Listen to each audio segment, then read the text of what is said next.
olá! Começa agora mais uma edição do Giro Nordeste. Estamos em Salvador, na TVE Bahia. Você também pode acompanhar o programa nas emissoras parceiras em todos os estados da região Nordeste e também em 2 estados do Sudeste, no Espírito Santo pela TV Educativa e em São Paulo pela TVT. E ainda por nossas redes sociais, YouTube, Facebook e Twitter. A nossa hashtag é Giro Nordeste. Sejam bem-vindas e bem-vindos. Você já precisou de algum advogado e não teve como pagar? Hoje nós vamos falar sobre a assistência jurídica gratuita à população através dos defensores públicos.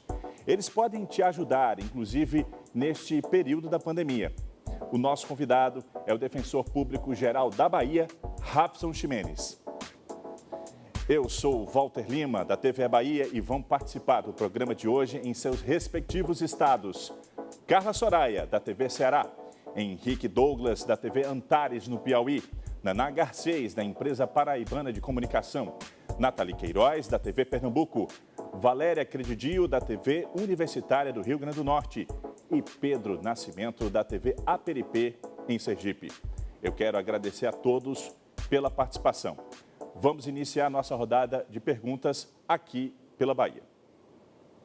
Nesse momento da pandemia e de aumento do desemprego e da pobreza no Brasil, nossa população tem encontrado muitas dificuldades para ter acesso aos seus direitos. Qualquer cidadão que está nos assistindo ou escutando que precisar de um advogado para exigir seus direitos, pode ter o apoio da Defensoria Pública? Seja bem-vindo. Olá, Walter. É um prazer falar com vocês aqui na TVE Bahia e em todo o Nordeste, com todas as redes parceiras.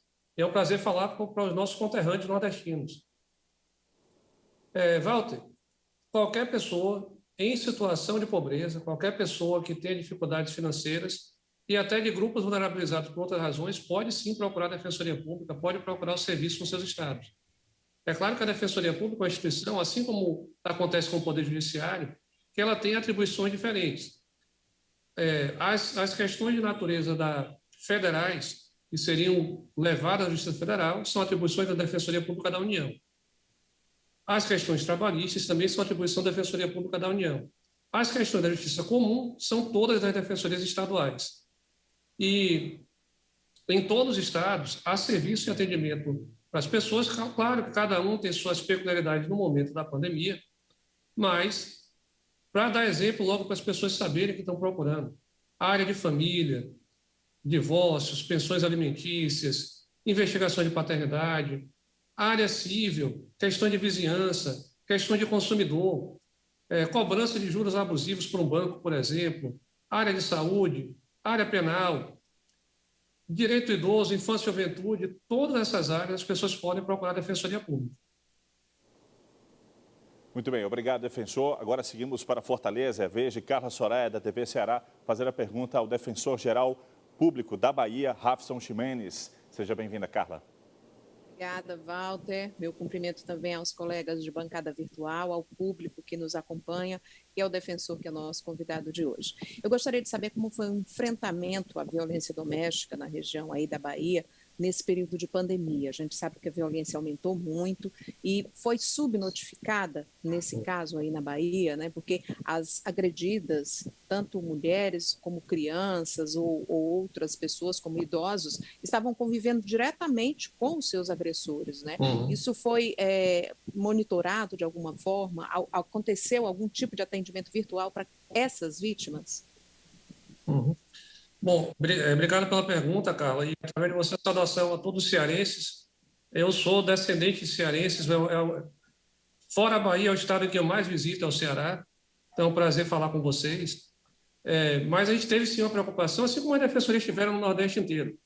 Mas aqui na Bahia, a gente tem algumas medidas que a gente destaca. Primeiro, nós criamos um canal de acesso específico para as mulheres vítimas de violência.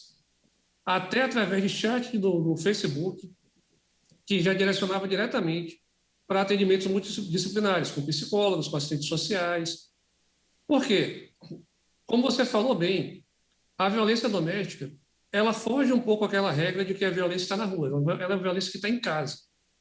e que ela se agrava nos momentos em que as famílias estão reunidas. E com a pandemia, com o isolamento, isso aumentou. E claro que você vai juntando uma tendência à violência com problemas financeiros, com o estresse natural de quem está no isolamento, e a tendência era aumentar. Então, essa era uma demanda que preocupava muito também, porque as mulheres tinham dificuldade de acessar uma delegacia, por exemplo, as delegacias especializadas, porque não podiam sair, não podiam ir, o atendimento estava diferenciado. Então, a gente conversou também com a Polícia Civil para permitir que fossem prestadas ocorrências de forma virtual, digital, para que facilitasse o acesso dessas mulheres. Criamos acessos novos na Defensoria e tem uma nova medida, Carla, que a gente lançou recentemente. Eu não vou nem dizer o nome do aplicativo para não acabar com a estratégia do aplicativo, mas nós criamos um aplicativo de internet específico para mulheres para denúncia de vítima de violências contra elas. E é um aplicativo que eu não posso dizer o nome dele, e aí eu peço que as pessoas procurem individualmente, porque ele tem um artifício, que ele é um aplicativo que ele não relata para quem olha e não sabe o que a finalidade dele é essa. É uma espécie de botão do pânico. E, claro, que o que a gente quer é que as mulheres tenham à disposição e que os eventuais agressores não saibam para não ameaçarem elas.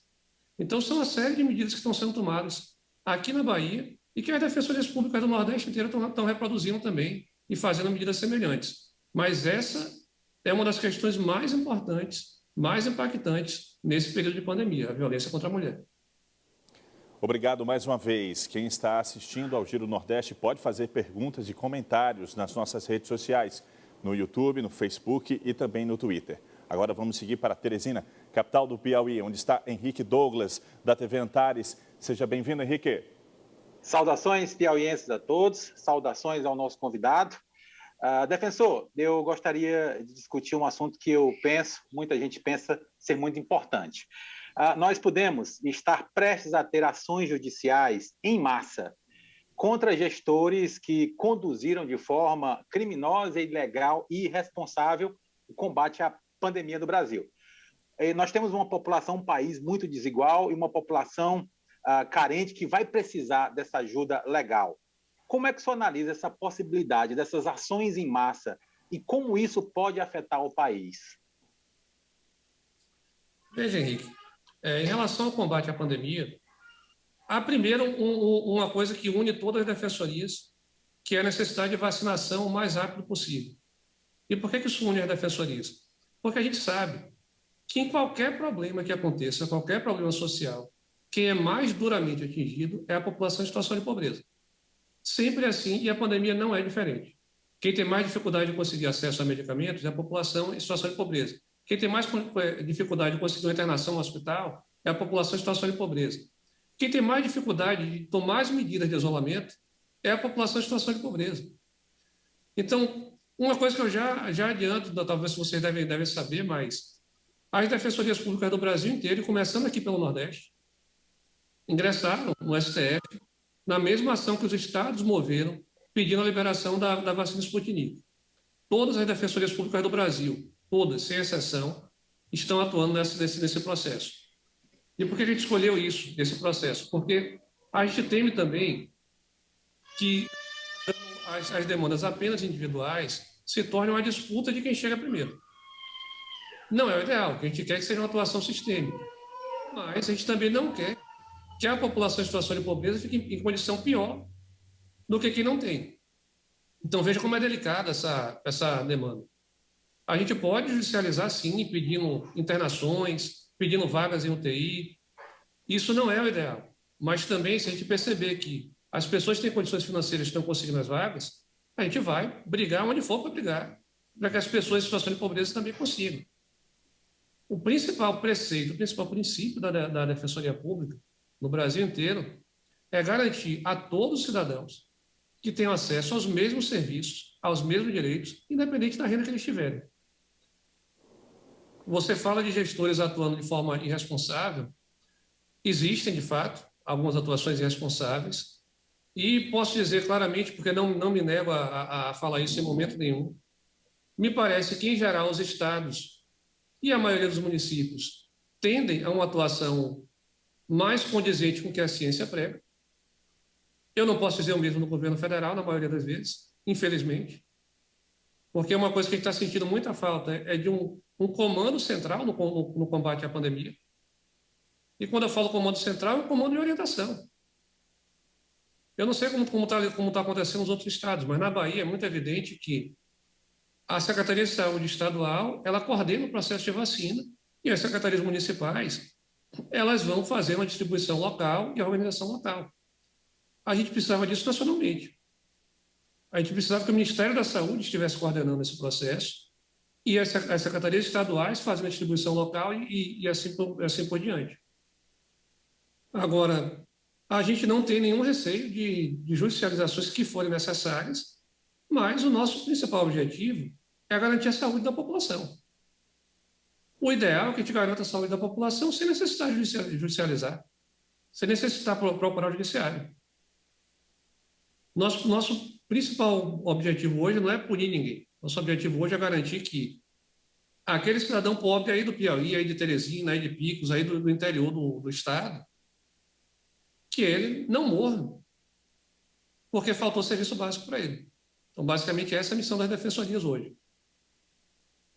Vamos girar. Vamos seguir agora para João Pessoa. Temos muitos assuntos a tratar com o defensor público geral da Bahia, Rapson Ximenes. Eu quero chamar agora a Naná Garcês, da empresa paraibana de comunicação. Seja bem-vinda, Naná. Olá, colegas. Olá, Walter. Olá, defensor Rapson. É com muita satisfação que eu participo desse programa hoje, especificamente por estarmos completando um ano no ar, certo? Então, nessa interação com todos os estados do Nordeste, e eu participei desde o primeiro, certo? Eu tenho uma pergunta, defensor. O senhor foi recentemente reconduzido ao cargo de defensor-geral, já dentro do período de pandemia. Então, eu gostaria de saber o que é que mudou no âmbito da pandemia, dentro da Defensoria Pública, para se adaptar a essa realidade e também o que é que se tornou comum nesse aspecto com as demais defensorias da região Nordeste. Naná, e através de você, um abraço para todo mundo aí na Paraíba. Naná, o que aconteceu foi que as defensorias tiveram que se reinventar durante a pandemia. E por que eu falo isso? Nós trabalhamos com a população em situação de pobreza. São pessoas que enfrentaram a vida inteira uma série de dificuldades. Muitas vezes têm dificuldade de comunicação, têm dificuldade de se expressar, têm dificuldade de compreender quais são os seus direitos, de compreensão do que é explicado para elas. Então, sempre foi essencial para o trabalho da Defensoria Pública o contato pessoal. A conversa, olho no olho, o toque, o abraço, a receptividade, até para quebrar uma resistência que existe das pessoas já chegarem na defensiva. E a gente sempre aprendeu a compreender na defensoria que as pessoas chegam na defensiva porque elas estão acostumadas a ouvir não em todos os lugares que elas passam, a serem destratadas em todos os lugares que elas passam. Então, de repente, com a pandemia, a gente teve que se readaptar porque a defensoria é uma instituição que ela gera aglomeração. A gente abrir em qualquer cidade do Nordeste hoje, ainda mais na nossa região, que é uma região com índices de pobreza tão altos. Em qualquer cidade do Nordeste hoje, no momento que você abre um atendimento da Defensoria Pública, pode ter certeza que vai ter fila na porta. Porque tem as pessoas chegando. E para evitar isso, todo mundo teve que se adaptar a fazer atendimento por telefone, a fazer atendimento por internet. Isso é muito duro para quem trabalha na Defensoria, porque se torna mais difícil fazer o atendimento. Mas é muito duro também para as pessoas que procuram a Defensoria. E por que eu digo isso? E eu sei que quando eu falo isso, em qualquer estado, vai ter gente que vai reclamar, mas eu tentei ligar e não consegui. E por que isso acontece? Primeiro, a gente teve que criar uma estrutura que não existia, para receber um volume de ligações maior do que tinha antes. E existe uma realidade relativamente comum na Defensoria de problema orçamentário, para fazer essas adaptações. Segundo, que as pessoas que procuram a gente, como eu falei, elas vêm de dificuldades materiais. Então, a tendência de alguém tentar fazer uma ligação e a ligação cair é maior. Tentar fazer um contato por internet, mas não conseguir acessar, é maior também.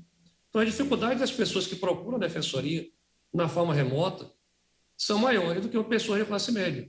Eu dou sempre um exemplo. Eu sempre fiz um monitoramento aqui na Bahia eu ligava para o meu atendimento por telefone para ver qual era o tempo que estava demorando a ligação, para ir avaliando o que tinha que ajustar. E a gente chegou a um ponto aqui, em média, eram 40 minutos que as pessoas esperavam para ser atendidas. Porque, para mim, que estava ligando do meu gabinete, não era nada demais, era até mais rápido do que pegar um carro ou pegar um transporte coletivo e ir para um outro lugar para ser atendido. Acontece que eu colocava meu telefone no Viva Voz e continuava trabalhando. Uma pessoa, por exemplo, que trabalha como trabalhador de construção civil, ele não pode ficar com o celular no Viva Voz esperando. Uma empregada doméstica, ela não pode ficar com o celular no Viva Voz porque a patroa vai reclamar com ela se ela estiver com o celular esperando. Então, isso cria dificuldade para as pessoas que nos procuram. E a gente teve que tentar fazer uma readaptação e, ao mesmo tempo, tentar incrementar as atuações coletivas para evitar a necessidade do atendimento individual, para tentar minimizar esse problema que as pessoas têm. Porque mesmo com a dificuldade que eu estou falando, Ana, só para você ter uma ideia da dimensão do volume que a gente está falando, aqui na Bahia, de março de 2020 a março de 2021, a gente atendeu novas pessoas na Defensoria, pessoas que não tinham sido atendidas ainda, 660 mil pessoas, nesse clima de dificuldade. E quando eu falo isso, é um número que impressiona, mas eu faço questão de dizer, se não houvesse pandemia, era mais, a gente estava com 1 milhão. Porque as pessoas têm mais dificuldade de chegar, só para sentir qual é o problema. Então, a gente teve que se adaptar, e a partir daí surgem atuações coletivas também, de tentar identificar grupos de atuações, tentar identificar com mais celeridade. Quando chegam problemas repetitivos, eu vou dar um exemplo de problema repetitivo. Recentemente, em Sergipe, a Defensoria Pública entrou com uma ação e começou a procurar a Companhia de Energia de Sergipe. Por quê? Porque a Companhia de Energia de Sergipe está fazendo corte de energia naquelas situações em que a empresa identifica que teve um erro na medição e estava presumindo que esse erro na medição acontecia porque a pessoa fez um gato, alguma coisa assim, e estava cortando a energia. Mas por que a Defensoria de Sergipe fez isso? Porque ela percebeu que estavam chegando muitas pessoas procurando com essa reclamação.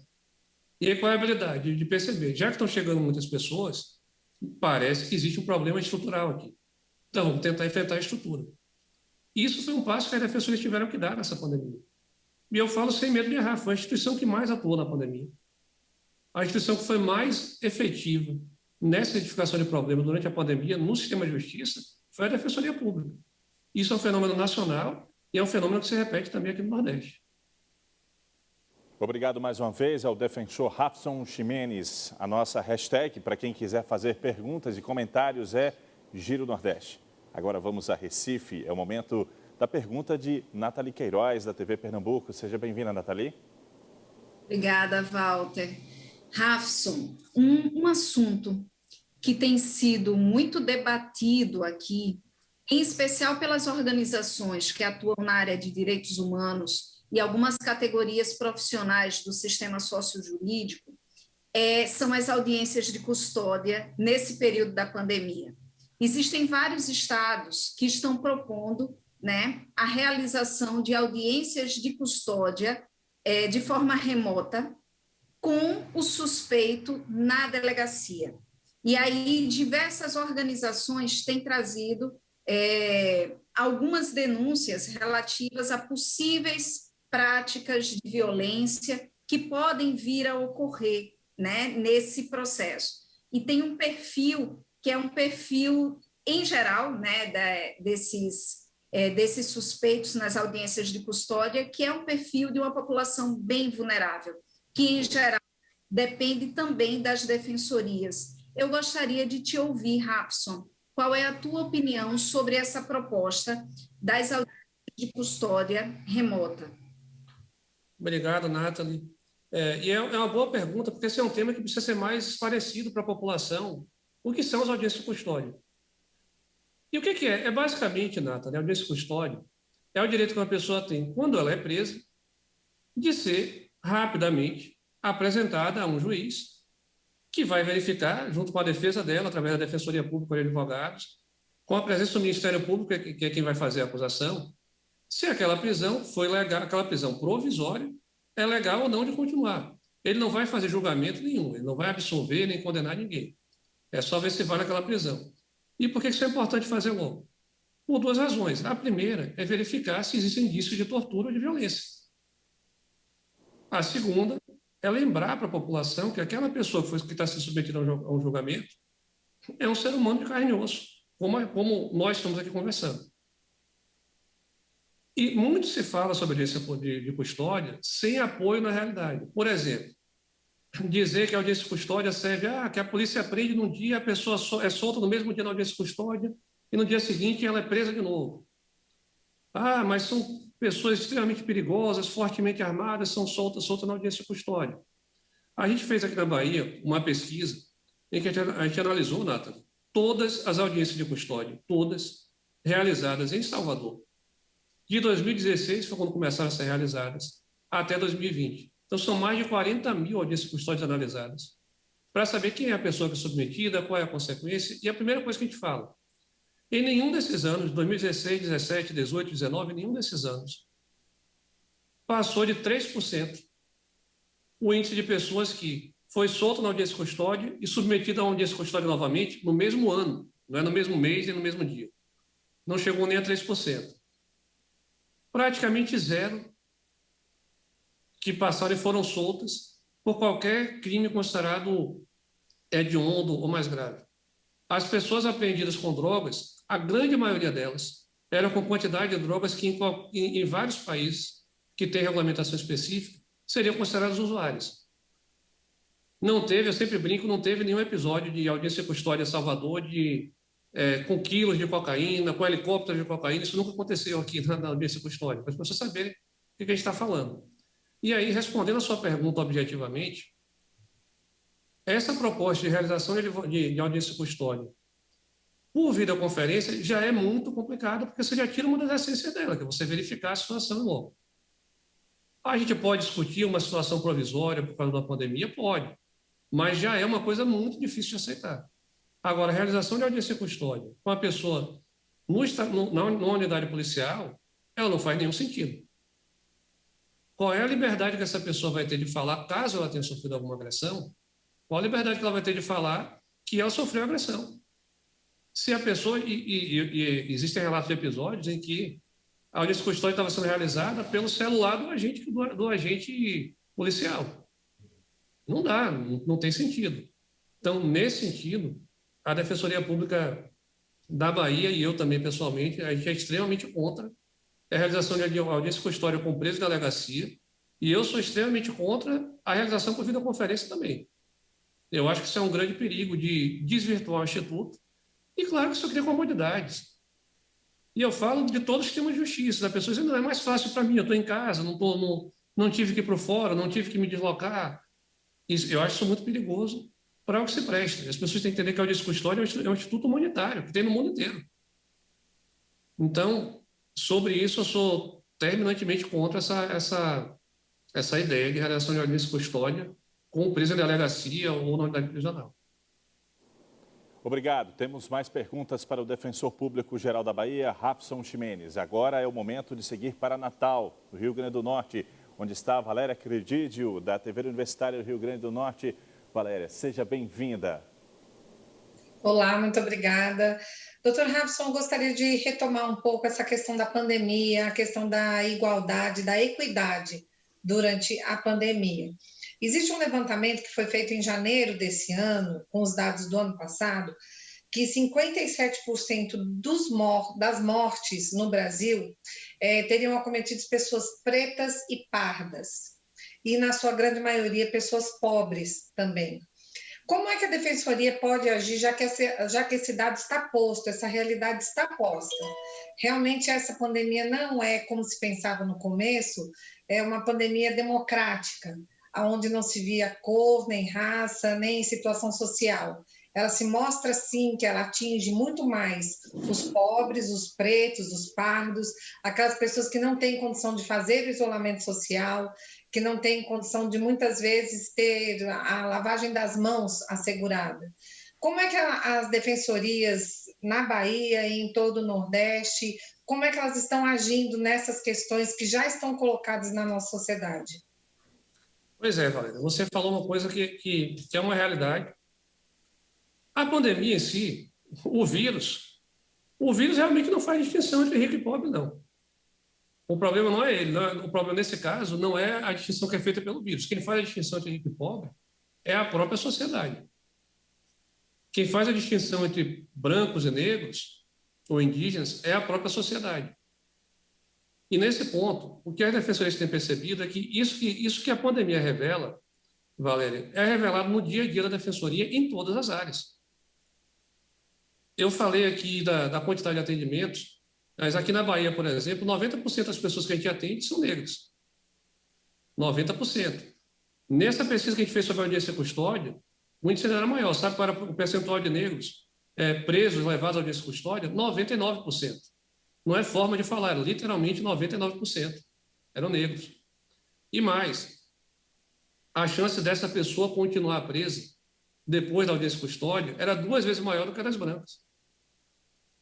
E é importante dizer isso para mostrar como essas questões que são sociais e que são estruturais também, como o racismo, que é um problema estrutural, como ele vai permeando todas as áreas. A gente costuma falar desse tema e pensa que é um problema da polícia, não é só da polícia. A polícia pode ter prendido mais negros, mas quem manteve preso não foi o policial. Então veja como vai passando por todas as áreas. E por que as pessoas em situação de pobreza são as maiores vítimas da pandemia? Porque são elas que não podem deixar de trabalhar, são elas que não podem trabalhar remotamente. Como provavelmente a maioria de nós, em algum momento, fez ou está fazendo nesse momento. De nós aqui nessa bancada, eu estou falando. São elas também que não têm condição de se isolar, porque são várias pessoas que moram na mesma casa. E são elas aí entrando em algumas medidas mais concretas que as pessoas acham que não têm relação com a pandemia.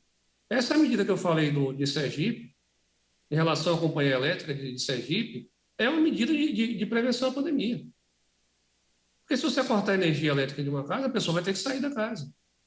E em vários outros lugares, inclusive aqui na Bahia, a gente teve que tomar medidas para evitar corte de água. E aí você imagina o que é no meio de uma pandemia em que você só tem 3 formas de se precaver. Primeiro é o isolamento, segundo é usar máscara e a terceira é a higiene.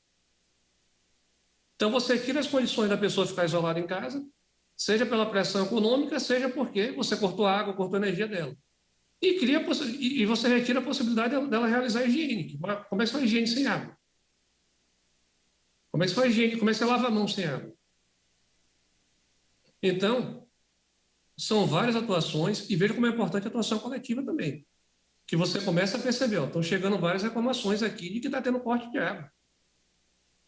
E aí, quando eu falo atuação, não é necessariamente uma ação judicial. Aqui na Bahia, por exemplo, a gente resolveu esse problema conversando com a empresa de água, conversando com o Poder Legislativo, conversando com o Poder Executivo, e o Poder Executivo encaminhou um projeto de lei que foi aprovado pela Assembleia, sugerido pela Defensoria, a gente fez a minuta do projeto de lei, proibindo o corte de água, de energia, de serviços básicos em domicílios em situação de pobreza.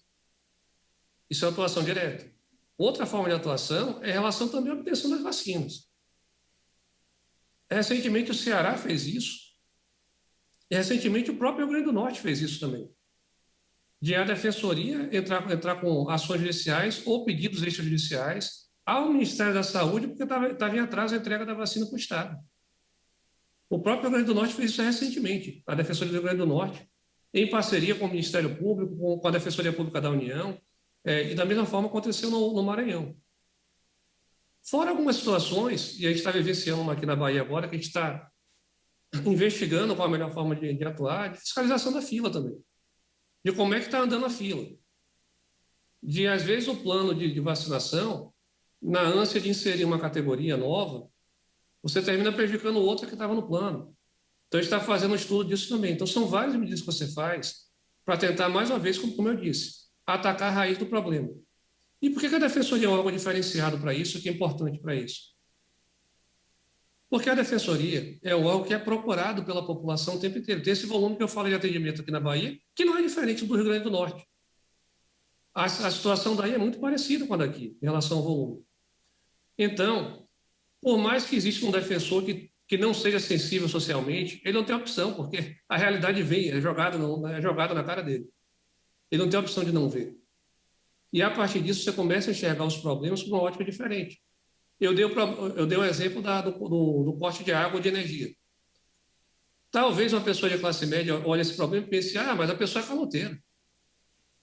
Mas a pessoa é mal pagadora. Quem trabalha na defensoria tem que olhar para uma outra perspectiva. Se tem uma pessoa que não pagou água, vamos investigar por que isso aconteceu? E vamos tentar achar a solução? Então, acho que é mais ou menos esse o caminho que a gente está tomando em todos os estados. Obrigado, defensor. É realmente uma situação delicada dos estados do Nordeste também e outros estados da federação por conta da questão do atraso de repasse das vacinas. Todos estão preocupados, principalmente com a Coronavac, por conta de quem já tomou a primeira dose e agora não tem um imunizante para tomar a segunda dose. Agora vamos a Aracaju, capital de Sergipe, para a participação de Pedro Nascimento, da TV APRP. Seja bem-vindo, Pedro. Obrigado, Walter. Meus cumprimentos a você, aos meus colegas de bancada, ao defensor Rafson Ximenes e o pessoal que também acompanha a gente em diversos lugares. Defensor, assim como em outros estados, né, a Bahia também sofreu com a alta ocupação de leitos de UTI do Sistema Único de Saúde, o SUS. Com tudo isso, a população mais vulnerável é a que mais sente os inúmeros reflexos negativos trazidos pela pandemia. Sendo a saúde um direito fundamentalmente previsto na Constituição Federal, como a Defensoria Pública ela tem trabalhado para garantir os leitos de UTI e atendimentos até mesmo a outras reivindicações, né? Queria que o senhor explicasse como tem sido essa demanda para vocês da Defensoria. É um prazer, Pedro, e um abraço através de você a todos os sergipanos. Se tem algum estado do Nordeste que é próximo da Bahia, é o Sergipe. Então, Pedro, essa questão ela tem que ser analisada com muito cuidado. Por quê? Em uma situação normal, o cuidado que a Defensoria Pública tem é de garantir o atendimento médico à pessoa em situação de pobreza. Porque em situação normal, não faltam leitos. Então, em situação normal, se tem uma demora numa cirurgia, se tem uma demora no procedimento, é porque está havendo alguma falha de regulação, alguma falha no sistema. Durante a pandemia, esse quadro muda um pouco. Porque, de repente, a falta de leitos começa a ser uma realidade para todo mundo. Então, qual passa a ser o cuidado da Defensoria Pública em relação especificamente a leito de internação de UTI de Covid? Primeiro cuidado, garantir que não haja tratamento diferenciado que prejudique a população em situação de pobreza. Primeira coisa que a gente tem que observar é isso. Aqui na Bahia, por exemplo, é um estado que a gente não está tendo muito problema em relação a isso. Os estados e os municípios em geral, o estado e os municípios em geral estão tendo uma conduta bastante responsável em relação a isso. Mas, se houvesse algum problema, aí a Defensoria Pública teria que atuar. Para que não haja uma situação em que a pessoa não consegue internação porque ela é pobre. Isso é a primeira coisa. A segunda coisa que a gente tem que fazer também é o trabalho, que é um dos papéis da Defensoria, de educação em direitos. É um dos papéis mais importantes, que é de levar para a população, levar para a sociedade a educação em direitos e deveres. Então, dar exemplo no comportamento da Defensoria Pública em relação aos cuidados com a pandemia, fazer campanhas educativas, estimular o uso da máscara, estimular o isolamento, para evitar que aconteça, e é justamente por essa necessidade que eu me sinto muito à vontade para falar o que eu falei aqui, que lamento a postura que o governo federal vem tendo na pandemia. Lamento, porque é uma postura que a gente tem que desconstruir o tempo inteiro. A gente tem que ter o tempo inteiro e explicar para as pessoas que devem usar máscara sim, que elas não vão ter falta de ar porque estão usando a máscara. Que elas devem tomar vacina sim.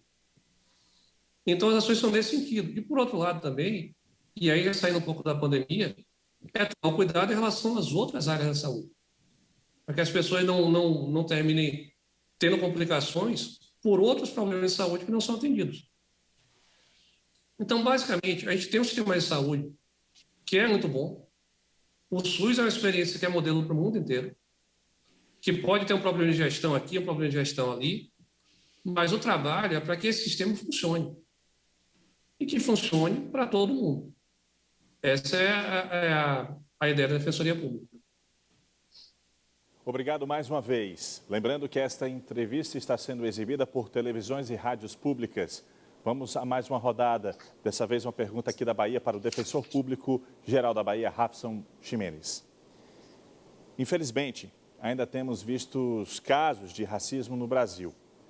Por que, defensor, é tão difícil ainda ver pessoas efetivamente punidas pela justiça ao serem racistas? Os negros e negras que estão nos assistindo podem contar com o apoio da Defensoria para denunciar esse tipo de crime?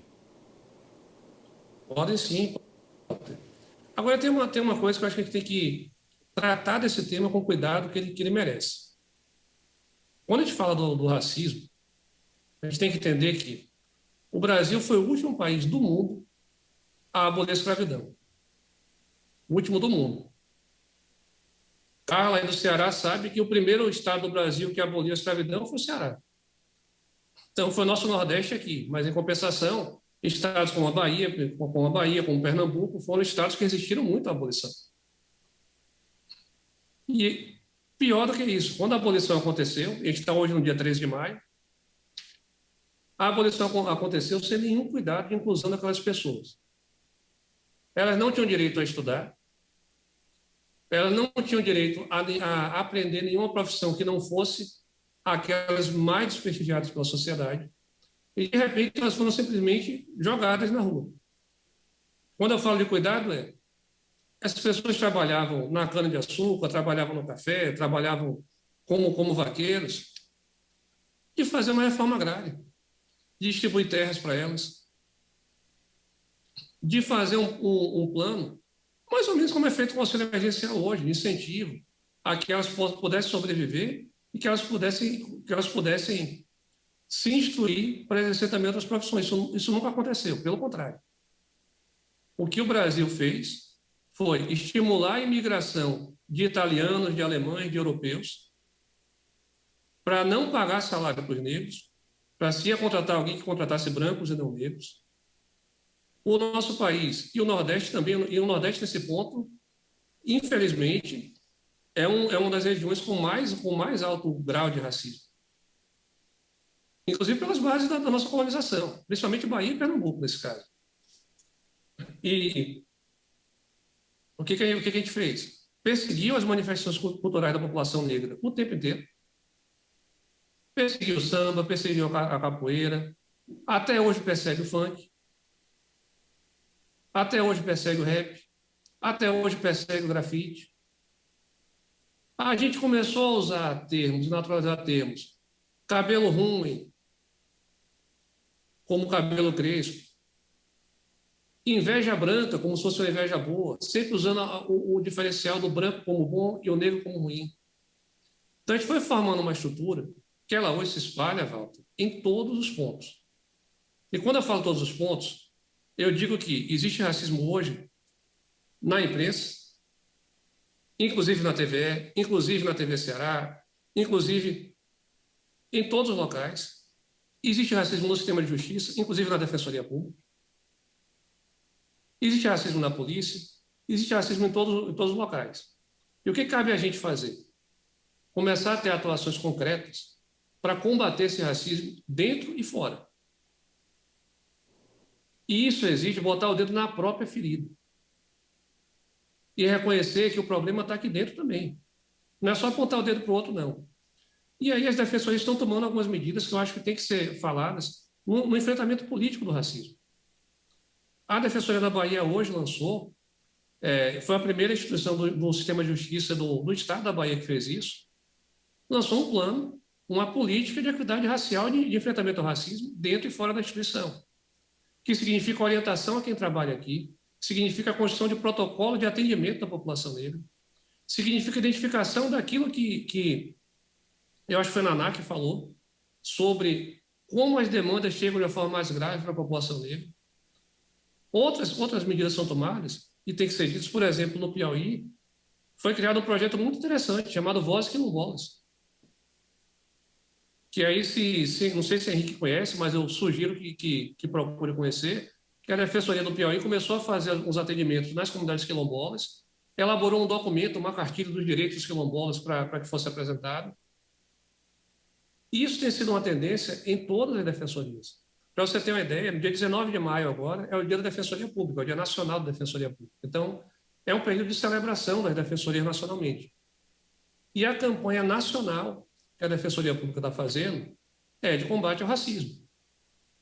É o tema da campanha, é o tema nacional. Está sendo voltado a isso. Por quê? Porque a gente tem que discutir isso internamente e tem que agir externamente para isso também. Tem que agir para vencer essas barreiras e para mostrar para todo mundo que o problema existe. Não adianta querer esconder, não adianta ficar ofendido, o problema está aí. Não é negando ele que a gente vai vencer. A gente vai ter que enfrentar. E a Defensoria Pública está sendo um elemento importante para isso, inclusive nas áreas que as pessoas às vezes não olham. E eu dou exemplo da área penal. Quem é que é preso? Quem é que é acusado? E nesse caso, eu sei que não é o que eu vou falar aqui não se aplica a nenhuma TV como a TVE, como as TVs que estão fazendo entrevista aqui, mas quem é que é humilhado em programas policiais, policialescos, todos os dias na televisão? São sempre negros. E aí depois uma pessoa vai andar na rua e vê na calçada outra pessoa que é negra e fica com medo, vou atravessar a rua porque eu acho que ela pode ser um criminoso.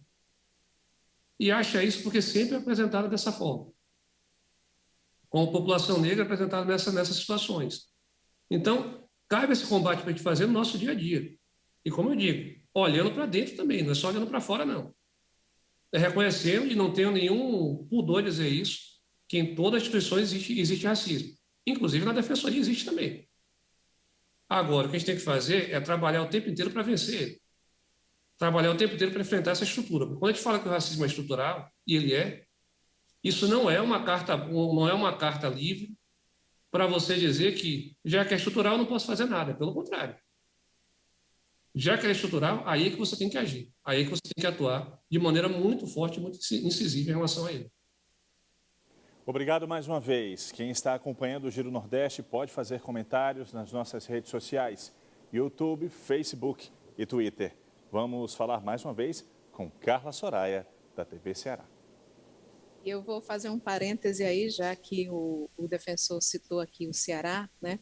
A nossa data magna é 25 de março, justamente porque 4 anos antes da abolição da escravatura dita aí pelo Brasil, a gente já fazia isso, através da luta que aconteceu na cidade de Redenção, de Chico da Matilde, o nosso Dragão do Mar. Então, mas ainda temos muita coisa a conquistar, porque aqui no Ceará, por exemplo, se diz que não há negros, o que não é verdade. Há negros e há negros sofrendo com o racismo. Agora eu vou para outra questão que também foi citada pelo senhor no início da conversa, sobre a questão dos cortes de energia. Aqui no Ceará, o governo decidiu pagar a energia da população mais carente até determinado quilowatt de consumo, para evitar justamente isso, né? Com relação também à água, algumas contas de água foram pagas de parte da parcela da população que estava sofrendo com a pandemia e sem dinheiro, ou para pagar água ou para comprar alimentos. Mas aí na Bahia, vocês tiveram uma preocupação com os despejos. Tem uma campanha aí, Despejo Zero, e eu gostaria que o senhor abordasse um pouco mais essa questão, porque quem ficou sem trabalho ficou também sem ter como pagar o seu aluguel, mesmo que seja de uma casa muito pequena, de um cômodo em que a família inteira mora, né? E isso não teve uma certa preocupação, um aluguel social para essas famílias. E existem duas questões, né? Aquela pessoa que mora e que não tem dinheiro para pagar o aluguel, e a pessoa que sobrevive do valor do aluguel que deveria ser pago, né? Como foi que vocês conseguiram conciliar essas duas questões? Pois é, cara. Aqui existe um problema que não só aqui na Bahia, mas no Brasil inteiro e no Nordeste com mais força ainda, que são os despejos e as ações chamadas reintegração de posse. E por que é um problema? E aí eu volto àquilo que a gente estava falando desde o início. Por que a população pobre sofre mais? Qual é a recomendação? Fique em casa. Como é que você vai ficar em casa se você está sendo colocado para fora de casa? Como é que você vai fazer isolamento se você está sendo colocado para fora de casa? E, às vezes, há algumas atuações que são para a reintegração de posse de comunidades inteiras. A gente teve um problema aqui que a gente conseguiu, em cima da hora, a gente conseguiu reverter, numa comunidade chamada Garapuá. Eu não sei se vocês conhecem, mas vocês devem ter ouvido falar de Morro de São Paulo, que é uma região turística. Mas como toda região turística, que é uma ilha, Morro de São Paulo, é a ilha de Boipeba, na faixa litorânea está a região turística e no miolo da ilha está a população nativa, que vive em situação, muitas vezes, de extrema pobreza. E a gente conseguiu impedir uma ação de reintegração de posse que estava já marcada para acontecer em Garapuá, que eram dezenas de famílias que iam ser colocadas para fora, para a construção de empreendimento hoteleiro. A gente conseguiu, em cima da hora, fazer essa reversão aqui na Bahia. E tem experiências como essas em todos os estados do Brasil. Em todos os estados tem. Por quê? A moradia, numa situação normal, já é uma das necessidades básicas. E a gente está falando do despejo zero, mas tem também a população em situação de rua, que tem que ser acolhida, que tem que ser atendida, que a gente tem que lutar por ela. Aí sim, na vacinação, aí sim, no momento de garantir um atendimento diferente. E aqui na Bahia, por exemplo, mesmo nas fases de atendimento remoto, a população em situação de rua continua sendo atendida presencialmente. A gente cabe essa exceção. Mas são sempre estratégias, cara, que você tem que fazer, e cada local, evidentemente, que demanda uma estratégia diferente para achar a melhor solução para evitar a tragédia.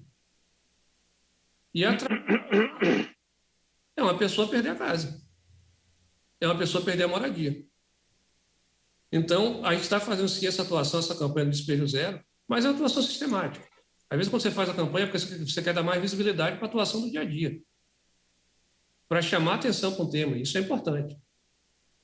E vocês ajudam muito quando a gente quer chamar atenção para um tema.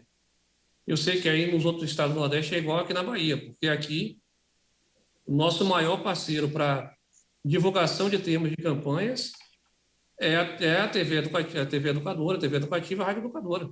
É a TVE e a Rádio Educadora. E eu tenho certeza que aí também funciona da mesma forma, porque são instituições que têm dentro de si, assim como a Defensoria Pública, um objetivo social muito entranhado. Então, o objetivo é esse, cara. Nessa atuação é evitar a tragédia. Seguimos com mais questões para o Defensor Público-Geral da Bahia, Rafson Ximenes. Agora é o momento de mais uma pergunta de Henrique Douglas, da TV Antares. Eu gostaria de começar fazendo uma referência aí à honestidade, parabenizar o defensor pela honestidade intelectual quando ele cita dois casos que são importantes. Primeiro, o papel do Estado na reintegração do negro após a abolição e a sua crítica que ele faz aos programas policialescos, né? Não há como suportar, e nada contra a existência deles, mas não há como suportar a linguagem desses programas policialescos que trazem muita violência, principalmente para a comunidade humilde. Mas, defensor, junto a isso, juntando com a primeira pergunta, eu queria falar do papel do Estado, continuar falando sobre isso. Alguns exemplos muito importantes demonstram que o Estado ele promove o bem-estar social, claro.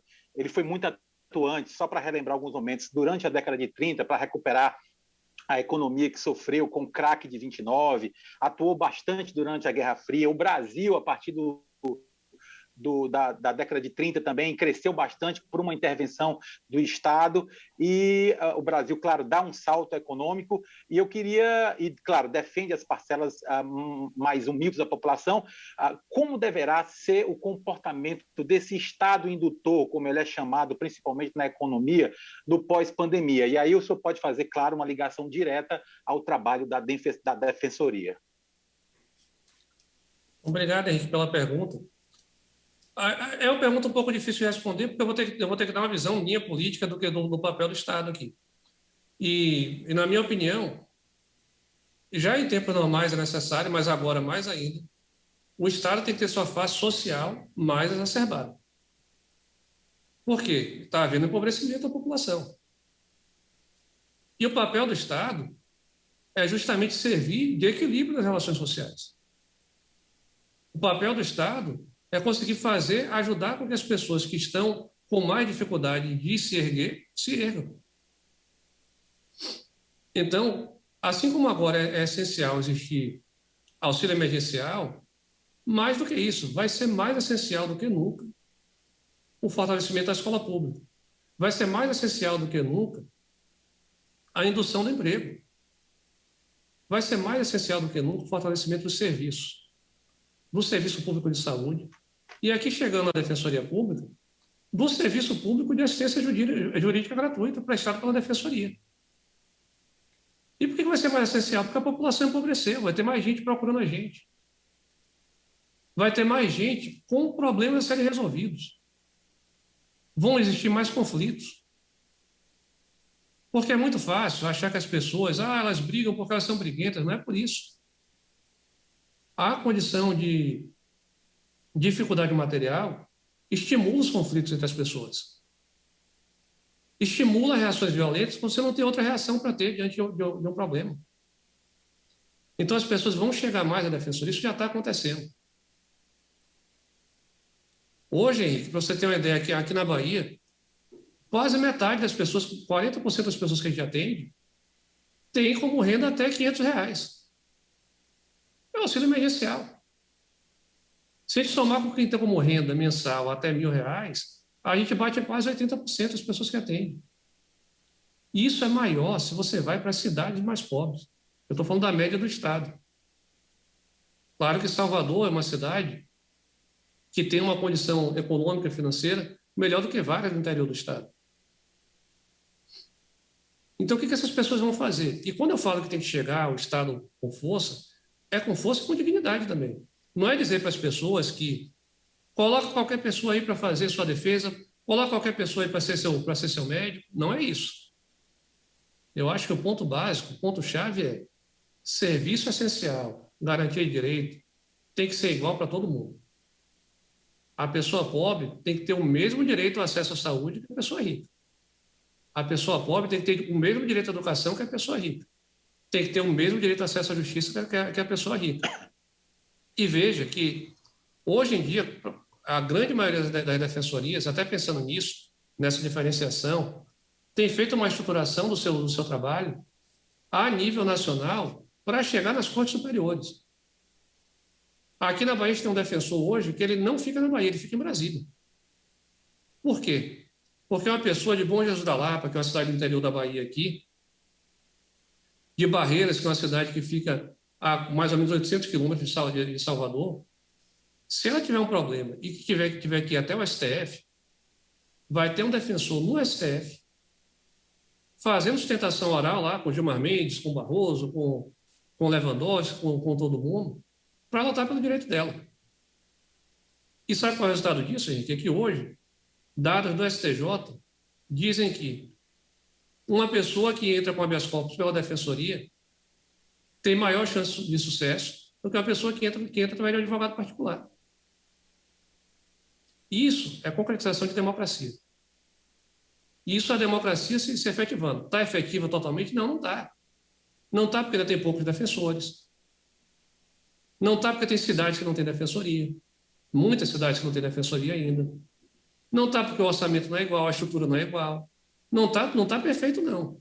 Mas é um caminho de construção para a gente poder olhar para cá e dizer: esse país finalmente é materialmente e plenamente uma democracia. Essa é a nossa luta. Bom, estamos quase no final do Giro Nordeste de hoje. Defensor, o senhor terá 2 minutos para fazer as suas considerações finais. Fique à vontade. Obrigado, Walter. Eu queria só agradecer a vocês mais uma vez por essa conversa. Foi muito agradável para mim. Espero que tenha sido para quem está assistindo também, para vocês que estão perguntando. E parabenizar por essa união do Nordeste, essa união dos estados nordestinos, das TVs nordestinas. A gente tem que saber realmente dar as mãos. Nos momentos de dificuldade, é mais importante do que nunca a gente saber dar as mãos, identificar quem está do nosso lado, identificar quem tem problemas como os nossos. E vocês estão dando um exemplo muito grande em relação a isso. E queria dizer que a democracia, a Defensoria Pública fala aqui pela Bahia, mas tenho certeza que fala também por todos os estados nordestinos, está sempre aberta para receber a imprensa, para receber esse pool de TVs e para sempre em parceria fazer o melhor serviço possível para a população, principalmente a população pobre. Porque uma coisa é fato: sem acesso à justiça, sem defensoria pública, a gente não pode falar ainda que a democracia está consolidada. Então, Muito obrigado a todos e a todas e estou à disposição de vocês sempre que convidarem. Nós é que agradecemos, defensor. O Giro Nordeste está terminando. Eu também quero agradecer a participação, não apenas do senhor, defensor público-geral da Bahia, Rapson Ximenes. Muito obrigado também aos nossos colegas comunicadores, Carla Soraya, da TV Ceará, Henrique Douglas, da TV Antares, no Piauí, Naná Garcês, da Empresa Paraibana de Comunicação, Nathalie Queiroz, da TV Pernambuco, Valéria Credídio, da TV Universitária do Rio Grande do Norte e Pedro Nascimento, da TV Aperipê, em Sergipe. E um agradecimento especial a vocês que acompanharam o Giro Nordeste. Na semana que vem, o nosso convidado é o antropólogo e cientista político Luiz Eduardo Soares. Até lá!